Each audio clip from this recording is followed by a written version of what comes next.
Pourquoi Marine Le Pen déclenchera la tempête? Ce sera un affrontement décisif. Ce que je vous dis dans cette vidéo part de l'hypothèse que Marine Le Pen sera élue présidente de la République, ce qui, à l'heure à laquelle je vous parle, n'a rien d'une certitude. Il y a encore de très nombreux obstacles entre elle et le siège de président de la République, obstacles qui commencent à être posés et qui vont être posés pendant l'année qui suit par les personnages et les institutions les plus puissantes du pays. Donc pour elle, ce n'est pas gagné. Pour autant, la probabilité qu'elle devienne présidente de la République, si elle réussit à surmonter tous ces obstacles, est aujourd'hui importante. Pour ceux qui ne voient pas d'autre solution pour sauver la France qu'un président élu sur un programme clair de sortie de l'Union européenne, Marine Le Pen fait figure de politicienne comme tous les autres. Le jour, elle critique l'Union européenne de la façon la plus sévère, et la nuit, elle dit ne pas vouloir en sortir, et en particulier, vote souvent les propositions de loi qui émanent de la Commission européenne, donc sur les bancs de l'Assemblée de Strasbourg.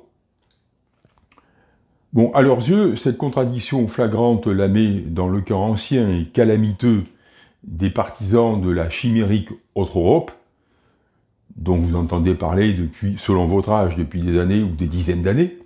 Pour ma part, j'entends parler de l'Autre Europe, bien depuis que je suis en âge de m'intéresser à la politique et aux affaires européennes. Ça fait un bail et ça n'a pas changé. Bonjour chers amis, content de vous retrouver sur Questions Finance. Bienvenue aux nouveaux arrivants. Aujourd'hui, je partage avec vous mon analyse de ce qui se passera après l'élection de Marine Le Pen et pourquoi il en sera ainsi. Et je dirais même pourquoi il ne pourra en être qu'ainsi. Dans la catégorie des partisans d'une autre Europe, on trouve typiquement Nicolas Dupont-Aignan. Vous avez dû le remarquer, car je pense que de tous ceux qui s'expriment sur le thème d'une autre Europe, c'est celui qui a été le plus souvent appelé à en parler et qui en a parlé le plus souvent spontanément. Beaucoup de gens du centre, comme Jean-Frédéric Poisson, alors je cite ces deux-là parce que eux, vraiment le sujet de l'autre Europe, c'est leur cheville au corps. Bon, on a l'impression qu'ils y croient vraiment. Chez LFI aussi, ils veulent, comme leur chef Mélenchon, une autre Europe. Et à noter que Mélenchon est aussi un des vieux troubadours de l'autre Europe, en particulier, il se découvre une passion pour l'autre Europe à l'approche des élections présidentielles. En réalité, il s'en fout complètement, puisque le reste du temps, il n'en parle jamais, et visiblement, les catégories politiques qui, pour Mélenchon, sont les plus importantes, ce n'est pas le sujet de l'Europe, vous le savez. Et un peu partout ailleurs, en vérité, ces gens sont d'abord des européistes, qui, pour ne perdre aucun électeur, ont inventé cette formule vague de l'autre Europe. Que des électeurs reçoivent comme une déclaration contre le projet européen, ces électeurs-là s'en trouvent très bien, et d'autres, plus lucides, ils voient plutôt une déclaration favorable au projet européen, et ces électeurs-là s'en trouvent eux aussi très bien. Mais le cas de Marine Le Pen est différent. Les tenants habituels du discours de l'autre Europe viennent clairement du monde des partis européistes. Alors ce que j'entends par partis européistes, ce sont les partis qui, depuis des décennies, mettent de manière plus ou moins flagrante, mais même quand c'est moins flagrant, c'est quand même flagrant, la question de la création de l'Europe, hein, de cette Europe qu'il faudrait donc fabriquer de toutes pièces, comme étant l'objet principal de leur engagement en politique, et comme étant ce vers quoi il faut à tout prix amener la France. Donc parmi ces partis européistes, eh bien, on trouve notamment l'extrême gauche, je viens de vous en parler, Ils n'ont jamais représenté le peuple profond et majoritaire, je parle des partis européistes en général. Par contre, Marine Le Pen, elle, s'est faite porte-parole de la France profonde, et c'est là qu'est la grosse différence, on va le voir, entre les partis européistes, on va dire les vrais partis européistes, et puis le discours que parfois Marine Le Pen peut tenir, qui peut paraître favorable à l'Europe, et on va voir que la sociologie des électorats fait que ça n'a pas du tout la même valeur ni la même portée. Donc Marine Le Pen, elle s'est faite la porte-parole de la France profonde, ça personne ne peut le nier, bon, quitte à y voir dans cette France profonde une bande de fascistes, etc., mais ça, chacun a ses visions. Et pendant longtemps, c'était celle des petites gens, et plus récemment, c'est devenu celle des Français sur donc un spectre sociologique beaucoup plus large, de tout niveau social, qui travaillent, produisent et assistent impuissants aux dérives du pouvoir et des institutions qui leur sont devenues hostiles.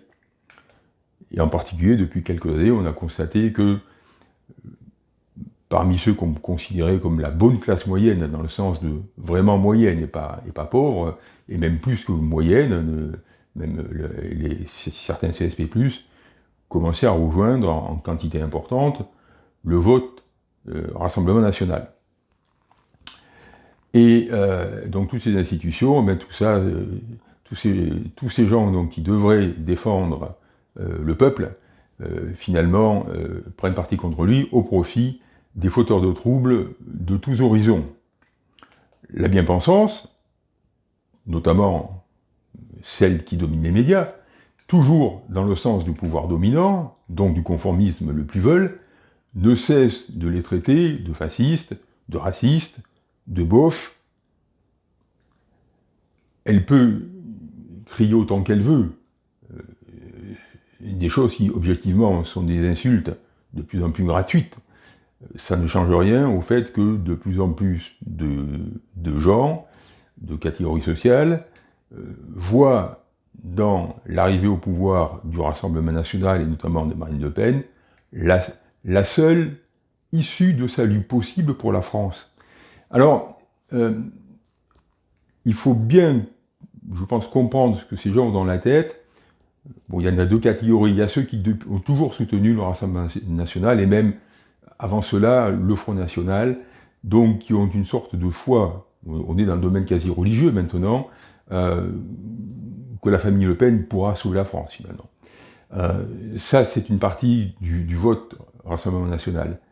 Et puis, il y a aussi, là, des gens qui sont d'adhésion plus récente, donc des gens qui sont typiquement adhérents ou qui soutiennent le Rassemblement National, qui ont pris conscience de ce qui se passe en France, qui ont pris conscience de la collusion totale de tous les partis politiques, et qu'il n'y en a qu'un qui n'a pas été essayé, et qu'il n'y en a qu'un qui tient un discours un peu différent des autres. Je dis un peu parce que le discours de Marine Le Pen est contesté par beaucoup de souverainistes, de patriotes, etc., comme étant très ambigu. Toujours est-il qu'objectivement, c'est le seul parti, c'est la seule personne qui n'ait jamais gouverné la France, et dont on peut espérer, compte tenu de ce qu'elle dit, qu'il est possible qu'effectivement, elle amène un changement profond de politique qui mettrait la France sur la voie du salut. Alors encore une fois, il faut être bien clair sur ce que ça veut dire. Ça ne veut pas dire que tous les gens qui votent pour elle sont persuadés que ça sera le cas. Par contre, ils ont compris que en dehors d'elle, on est sûr que ça ne sera pas le cas. Voilà comment ça se présente, et à mon avis, c'est la raison profonde de la lente montée du Rassemblement National, et si Marine Le Pen gagne les élections, ça sera la raison profonde de sa victoire. Alors, cette parenthèse étant fermée, donc revenons donc à la bien-pensance. Cette bien-pensance, si elle déteste tant le peuple, entre guillemets, Rassemblement National, c'est parce qu'ils ont percé, c'est que ce peuple donc a percé le secret de la démocratie française, qui ne les représente plus, qui leur est résolument hostile. Et par conséquent, qu'elle n'est plus qu'une mascarade, cette démocratie française, qui tourne au profit de ceux qui tirent les ficelles, dont tout le monde sait que ces gens se trouvent dans l'UE, que c'est l'UE qui en réalité gouverne la France, ce qui permet donc d'avoir des présidents qui sont juste des marionnettes et qui auraient du mal à se faire passer pour autre chose que des marionnettes.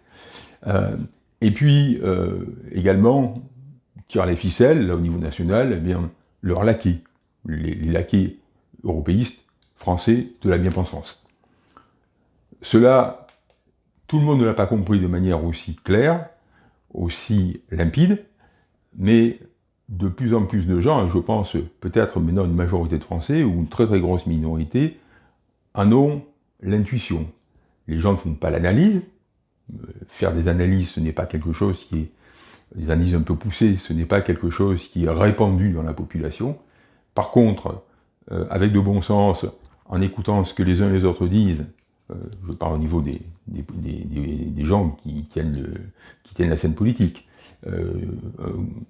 on apprend un peu à lire entre les lignes, et beaucoup de gens arrivent à avoir un sentiment qui est juste sur la situation politique française et sur qui sont les acteurs qu'on voit sur la scène politique française.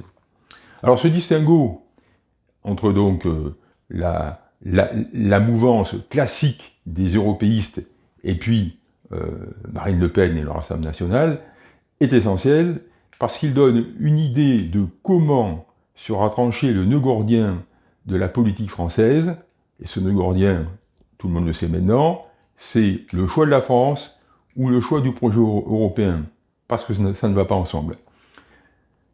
La base sociologique qui soutient Marine Le Pen fait que si elle, donc Marine Le Pen, voulait garder ce soutien profond, veut garder ce soutien profond, qui est sa seule force.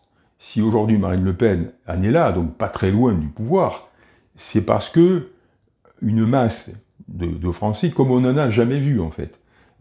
Jamais un parti n'a réussi, excepté pour un très court moment le MRP, le parti qui soutenait De Gaulle, quand il est revenu, excepté pour ce très court moment-là, on n'a jamais vu un parti qui domine à ce point, parce qu'il représente, en termes à l'Assemblée nationale et en termes d'adhérents, en termes de soutien de la population, autant que l'Assemblée nationale. Donc si elle veut garder cette force qui est vraiment un cas particulier, l'idée de faire allégeance au projet européen serait potentiellement un suicide politique. Parce que bien évidemment, tous ces gens qui espèrent en elle, soit qu'ils espèrent, comme je l'ai dit, depuis très longtemps, soit qu'ils espèrent depuis plus récemment, je dirais par défaut, parce qu'ils ont compris qu'on ne peut rien attendre de tous les autres, ben, tous ces gens seraient extraordinairement déçus. Alors, quel sera son choix? Alors, comme je ne suis ni membre du parti, ni engagé de quelque manière que ce soit auprès de Madame Le Pen et des gens qui l'entourent, je n'en ai pas idée, mais ce dont je suis sûr, c'est que ce choix, elle l'a déjà fait, elle sait ce qu'elle fera. Ce qui est déjà prévisible, avec une forte probabilité, ce sont les scénarios possibles si elle gagne les élections. Marine Le Pen sera, qu'elle veuille ou non, le déclencheur de la rupture historique. Voici pourquoi. Beaucoup des promesses électorales phares du Rassemblement national sont en opposition frontale avec le système juridique européen. Bon, ça, on sait plus ou moins combien de fois vous avez dû entendre, et à juste titre, des adversaires du Rassemblement national, de Marine Le Pen, dire « oui, mais vos promesses, vos mesures, elles ne sont pas applicables dans le cadre de l'Union européenne. » Donc, quelque part, vous jouez un double jeu, ce qui effectivement est vrai. Hein. Toute la question, c'est quelle est sa véritable allégeance. Donc, cette opposition frontale, c'est un fait. Elle est en germe. Alors, ce que j'appelle le système juridique européen, c'est l'ensemble des traités qui font l'Union européenne. Donc, c'est ce qu'on dit quand on dit que c'est pas compatible avec l'Union européenne, c'est à ça dont on fait allusion. Plus également le traité de Schengen, donc sur la libre circulation à l'intérieur de l'espace européen, également la fameuse Cour européenne des droits de l'homme, le CEDH, et puis la CJUE, la Cour de justice européenne, donc qui est en charge de sanctionner les États de l'Union qui ne respecteraient pas les traités. Donc c'est dire que dans le cas d'une arrivée au pouvoir de Marine Le Pen, la CJUE est probablement déjà en train de fourbir ses armes. Il faut ajouter à cela les juridictions suprêmes françaises, qui se sont déjà révélées, maintenant ça fait des années, comme de véritables cinquièmes colonnes de l'Union européenne dans la République française. Le Conseil constitutionnel, bon lui, c'est évident, qui a pris l'habitude de soutenir l'Union européenne contre la France, mais aussi le Conseil d'État. Les mesures du programme du RN, auxquelles on pense spontanément, sont celles issues de la préférence nationale, par exemple sur l'emploi, les aides sociales, et également le rétablissement de la frontière française à l'intérieur de l'espace Schengen, et également d'autres mesures qui ne me viennent pas. Enfin, il suffit de taper sur Google le programme du Rassemblement national, on vous dira que le programme n'est pas complètement fisté, patati et patata, mais vous apprendrez beaucoup de choses. Bon.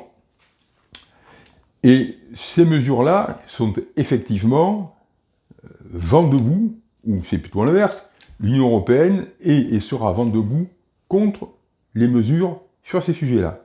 Je l'ai vérifié encore, là, il n'y a aucun doute. Et c'est d'une logique tragique, presque tout ce qui va dans l'intérêt des Français et de leur pays nous confronte à l'Union européenne. C'est là que Marine Le Pen décidera qui elle trahira, parce qu'elle devra choisir, et ce sera binaire.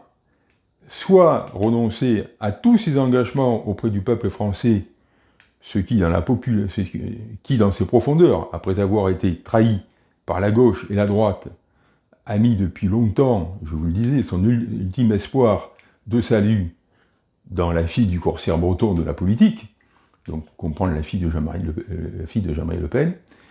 Et il faut regarder, d'ailleurs, pour bien comprendre, s'imprégner de cette réalité, les micro-trottoirs qu'on trouve un petit peu partout sur Internet, micro-trottoirs notamment des médias indépendants, pour ressentir l'espoir de ces gens.